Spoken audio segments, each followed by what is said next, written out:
Hello and welcome. I'm Mark Mix, president of the National Right to Work Legal Defense Foundation, and today we're going to be having a special discussion about how the foundation defends workers' religious freedom in the workplace against forced unionism.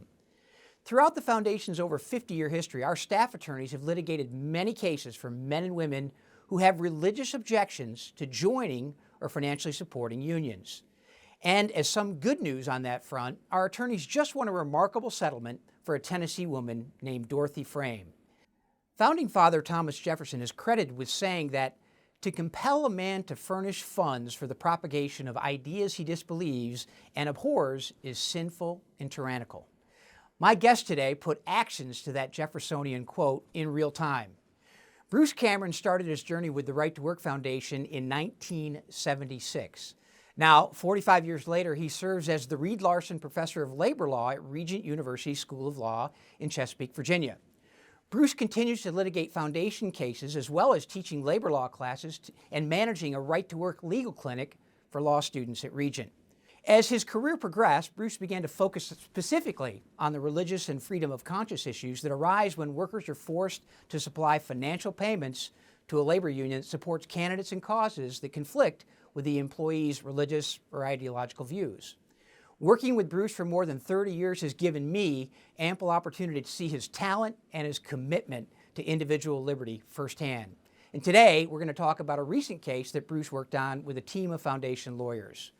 Bruce, talk about this case with Dorothy that you just got a settlement on, and give us a little background to what it all is about and how you've been practicing this religious and freedom of conscience issue for several years here at the foundation. Well, it's great to be with you, Mark, today. Dorothy Frame is just the latest in a long line of cases where I've been able to help employees of faith, employees whose religious beliefs are in conflict with joining or financially supporting a labor union. Dorothys Story started out when she converted to Catholicism about 4 years before she contacted us. After she converted to become a Catholic, she was reading about her union, which was the laborers' union, and she found out that it supported abortion. As you know, for Catholics, abortion is a very grave evil. And so Dorothy wrote a letter to the union saying, I can no longer be a member or financially support you because of your pro-abortion activities. The union, telling Dorothy that she didn't really understand her religious beliefs, wrote back a very amazing note. They said to her, that is, the union lawyer said to her, I'm a Catholic, I've gone to Catholic universities, I know all about the Catholic faith, and you don't understand it. And so he proceeded to tell her how she was wrong in her religious beliefs. He wasn't just telling her that she was wrong. Dorothy had asked her parish priest, Father Childress, to write a letter supporting her. And so the union lawyer said, well, your parish priest doesn't know what he's talking about either. And when this big union lawyer wrote to her and said, you don't know what you're talking about, it was very, very difficult for her. Fortunately, she became acquainted with the National Right to Work Legal Defense Foundation. Over the years, I've defended many Catholics, and I'm very familiar with Catholic theology. So I wrote to this union lawyer saying, well, you really don't understand Catholic theology. But my letter wasn't enough for the union lawyers. They persisted in demanding that Dorothy give them more evidence of her faith, that she give a further explanation of how it is that they are engaged in abortion. So this is completely inconsistent with the law. Federal law, Title VII of the Civil Rights Act of 1964, says that when an employer or a union receive a request from an employee for a religious accommodation, the employer or union are supposed to attempt the accommodation. And so this union did not attempt to accommodate her. Yeah, Bruce, a couple of things that come out from my view on this that I want to get addressed, and that is that the foundation, to your point, of basically creating and expanding the liberty for religious objectors and how that looks and how the foundation has been instrumental in that. Let me go through the history of this, Mark, because I think it's extremely interesting. I mentioned that the early cases dealt with Seventh-day Adventists. Seventh-day Adventists object to supporting labor unions because of the struggle between the union and the employer. They look at the Bible and it says you should work for your employer as if you're working for God.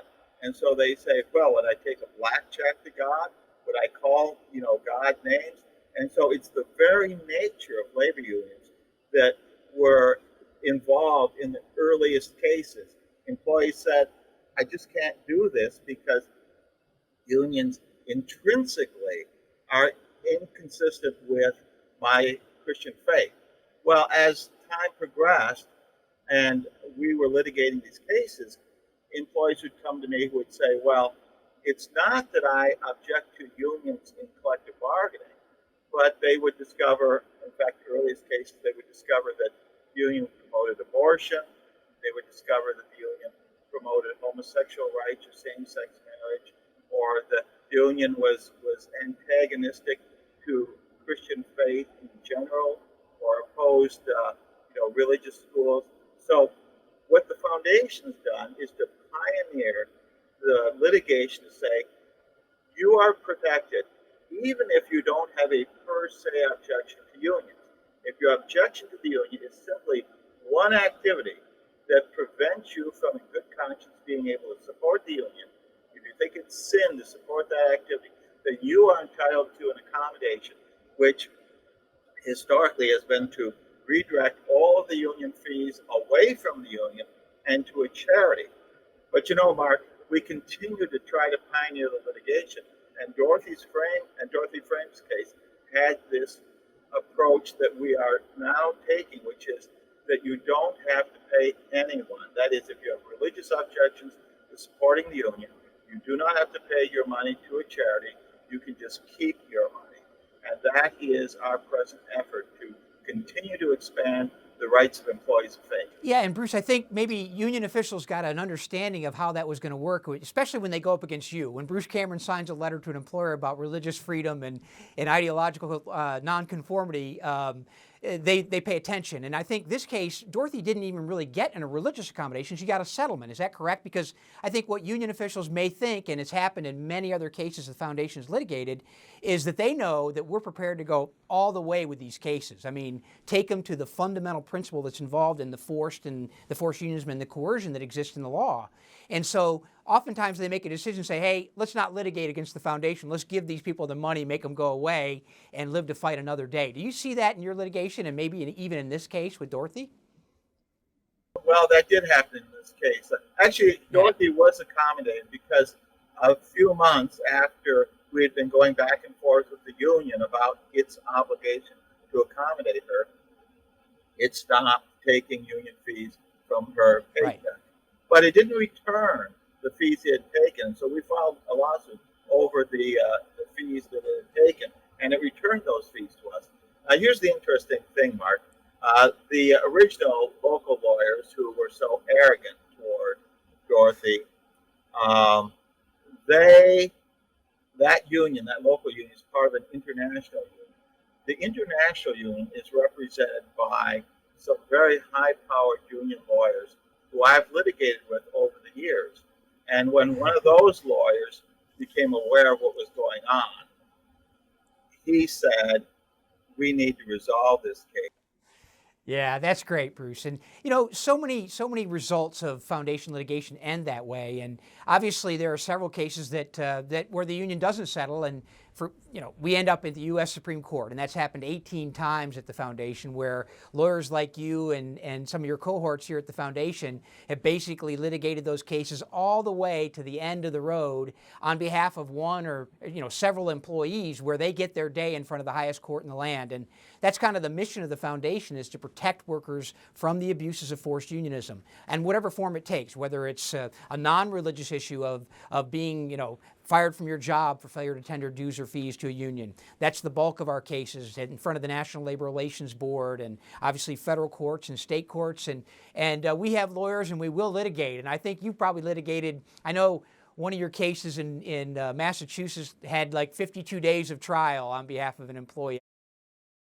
But Bruce, as we close up, just first of all, let me thank you for your dedicated support for the foundation and your professional work that has led to freeing literally thousands and thousands and thousands and thousands of workers from the impact of forced unionism in the workplace. So let me say thanks for that, and I'll let you close up. So I'm grateful. And the great thing about the foundation is not only the mission and how it helps these employees to save them and their jobs, but the other side knows, as you say, that we are relentless. I mean, the foundation has the resources. We're not going to drop the case. We'll take it to the U.S. Supreme Court if necessary. And they know that when we get to the court, we're not going to fumble the ball. In fact, Mark, you may remember a few years ago, there was an independent analysis of litigation before the United States Supreme Court and the National Right to Work Legal Defense Foundation of all it called law firms. We're not actually, the foundation not actually a law firm, but they looked at us as a law firm. Of all the law firms in the United States, the National Right to Work Legal Defense Foundation lawyers ranked number 2 for First Amendment litigation. Can you imagine that, number 2 among all law firms in the United States? We tied with the United States Solicitor General's office and the Stanford Law Clinic, Supreme Court Law Clinic.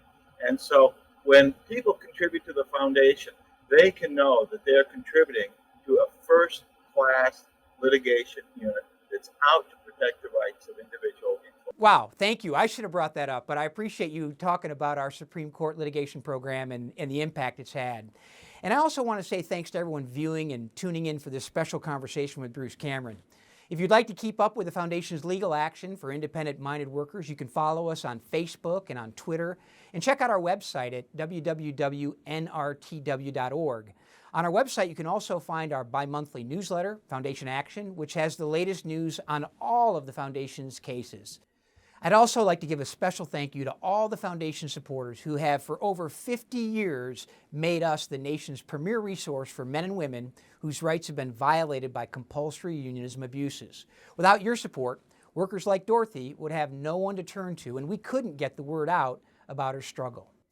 And this is a reminder for workers. If you need free legal aid in exercising your rights as someone who has a religious objection to union dues or needs other assistance in standing up to big labor coercion, contact us today. Once again, I'm Mark Mix, and thanks for watching.